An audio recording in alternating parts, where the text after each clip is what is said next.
as we're talking about job satisfaction, a pretty important thing when you consider the fact that we spend such a large chunk of our lives at work. So it's pretty important that we find a job that we can enjoy and that we work hard at having an actual healthy work-life balance as well. But for many people, this isn't always possible. And if we're not happy at work, it can filter into all aspects of our lives and seriously affect our mental well-being. So Amanda Cranston decided to find out why job satisfaction is so important and what are the telltale signs that someone could be unhappy at work. So she asked Michelle Gibbings, who's a career mentor and managing director of Change Meridian Consulting. She asked her how common job dissatisfaction is. It's quite common. Organisations today, they're big and there's complex environments, and people are constantly being asked to do more with less.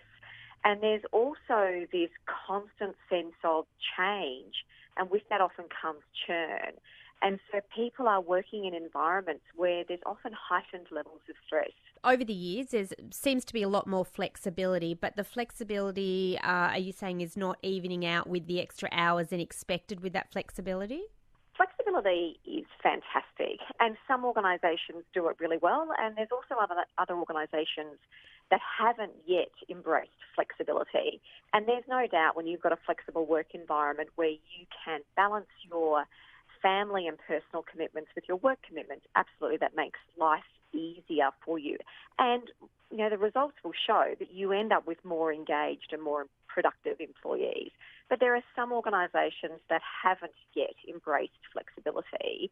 The flexibility, though, doesn't discount the fact that in organisations, people are being expected to often do more with less. So if you're in an environment which is complex and constantly changing, and you don't have the resilience or the skills that you need to be able to thrive in that environment, it can be challenging for you. How important then is well-being at work? Obviously, with it being Mental Health Week, you've got to take this sort of thing into effect. You know, working hours takes up such a big percentage of your life. What are the biggest signs for people that, you know, maybe things aren't going so well at work? There's a number of things to look for. And, you know, if you are constantly waking up in the morning and dreading the thought of going to work, it means that something isn't working for you. And it'll start to play out in terms of, you know, it starts to impact your sleep, it'll start to impact your productivity, and it will start to impact how you relate to people around you. So if you're the person who doesn't enjoy the work that you're doing and doesn't enjoy the environment that you're in, and you find that you're constantly finding fault with others, you're constantly finding that the environment just isn't working for you. You know, I often say to people, there comes a time in your career when you need to take charge of your career, and you need to be the one that realises perhaps that working environment isn't the best environment for you and you need to go somewhere else. What are the big warning signs for people? The warning signs are things like you see that your performance is dropping. So you're no longer achieving the way that you would have achieved in the past.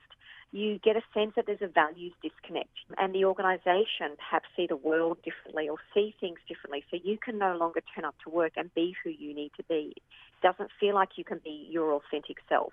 And all of the research shows when you stop being able to be who you need to be, that can have a big negative impact on you. And also when you start to feel burnt out, if you're feeling as though you're constantly tired, you're constantly overworked, you're really finding it hard to get motivated, to get out of bed every day, there's a sign that something's not working for you. And how much are people's self-esteem linked to their job? Self-esteem and your work, there's a very close correlation. And all of the research will show, you know, we all get, you know, a status boost by our role. So much of what we do is defined by our work. When you meet someone on the weekend and they say, you know, one of the first questions they'll ask you is, what do you do? So, you know, it's a common part of who we are. It makes up part of our identity. And so when you're not enjoying work or you don't have a role that fulfills part of what you need, that's hard. Obviously, the work-life balance is very, very important. How can people go about getting this? I always say to people, work-life balance is a choice. And so what's balanced for you and what's balanced for somebody else and what's balanced for me can be quite different. Is the answer then, for those that are unhappy, just simply as looking for another job, or are there ways at work that they can maybe look at getting enjoyment back again, maybe look at a role change or, some different responsibilities or getting a mentor at work? What sort of things do you suggest? There's lots of different options. Sometimes it is, you will come to a time where moving to another organisation is absolutely the best option for you. But it also might mean that perhaps you're just bored in the role. You've done it for too long. There's no challenge left for you anymore.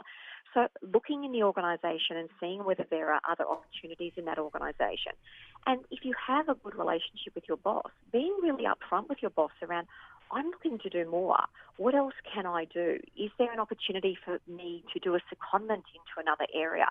Is there an opportunity for me to go off and learn something different? Relying on people around you and going out to your network and seeking advice from them will really help you, one, understand what's possible, what other roles might be out there that you haven't even heard of, but also what might be the next best career step for you. So I always say to people, there's a time to stay and then there's a time to go, and being really clear about what those options are and then making a choice that best works for you and for the people around you. What would you say would be your top 3 tips then? If you had to pick just 3, what should people do as maybe a step 1, 2, 3 when they're feeling, that maybe they're not as happy as they would have liked to be at work? Step 1, assess what's driving the unhappiness. So is it that you're bored, or is it that there's something in the environment that's not working for you? You're not clicking with your boss, you're not enjoying the work environment. Once you understand that environment and going, can I change that environment in some way? If you can't change the environment, then you need to look to find yourself a new environment. And when you're looking to find that new environment, it's then about talking to people in your network to seeing what are those options for me, and then putting in place the steps you need to make to actually make that arrival into that new environment possible. Mental health days. We hear a lot about those and how important it is if you need one to just take one. And people do feel pretty rotten about ringing in and saying they're sick. People always feel guilty. How important is it to just take one if you need one?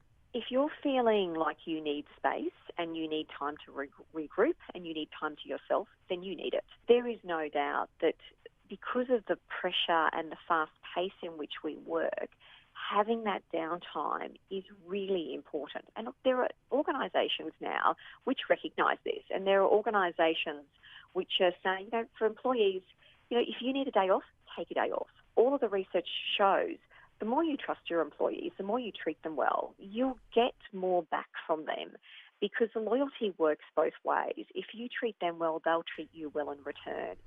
So recognising that people need the space to sometimes recuperate and recharge themselves is just as important as if I've got the flu and I need to stay in bed for the day. Michelle Gibbing speaking to ABC Far North. Amanda Cranston, she does have a book coming out called Step Up, How to Build Your Influence at Work, if you want to find out more about ensuring job satisfaction, if possible.